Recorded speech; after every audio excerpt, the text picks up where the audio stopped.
Yun, gagawa tayo. Ito na pala yung story. Yung story ko. Nakalaman ng pusa na siya. Yung iba, sinagagan ng pusa. Ito! Super cute niya po kasi eh. Sabi ko, hindi ko na. Ito, parang sabi ko. Ayoko, hindi ko siya pinapakawak sa iba lang. Hindi ginagong ba, hindi ko pinapakawak sa iba.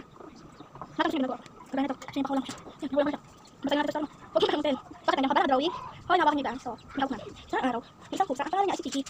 Huwag mo sirain. Kiki. Huwag mo sirain. Yan, gusto tuloy. Sabi mo sirain eh. Isang araw, may isang pusa. Ang pangalan niya ay Kiki. Saka pupunta. Yan. Sabi na niya, saka pupunta. Sabi niya, doon ako makikipaglaro. Pagka-uwi niya, dami niya ng sugat. Meron siyang mapasa. Ito nga. At magsimula nun, lagi na natatakot si Kiki sa mga tao. At lagi na lang siyang umiiyak. At nasasaktan sabi ng pagkagawa sa kanya. At ayun po pala, gawa-gawa lang po. Sarili story. Yun ang po talaga nangyari sa pusa ko yun. Story nga lang po eh.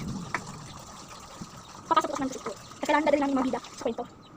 Ako walang kulong ito. Hindi kami tatanong kapag balik na. Sana dugulo. Yung mga pagkagawa. Yung may pala. May kilang kasi sa amin. Kasi naman.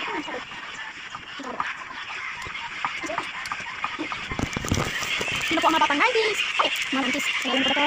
Bottom ano sa akin? Kapag siya, gagawin ko siya ng account. Hindi! Ano hindi? Ito ko ba babae siya? May kung yung gusto yun. Ano? Yo, guys, pati ito. Pati ito.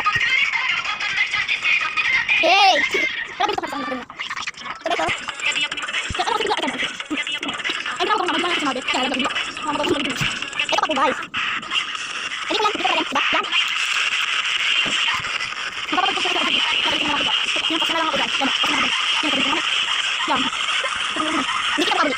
Yan, gawin namin. Yan, buwak na lang siya. Yan, siya. Ito pa, sige ito. Yan, yan. Gawin ko yan. Sabi ko nila, ito 9. So, okay na naman. O, ready na. O, saka ito. O, 2. Umilit ka din. Lucky number. Lucky.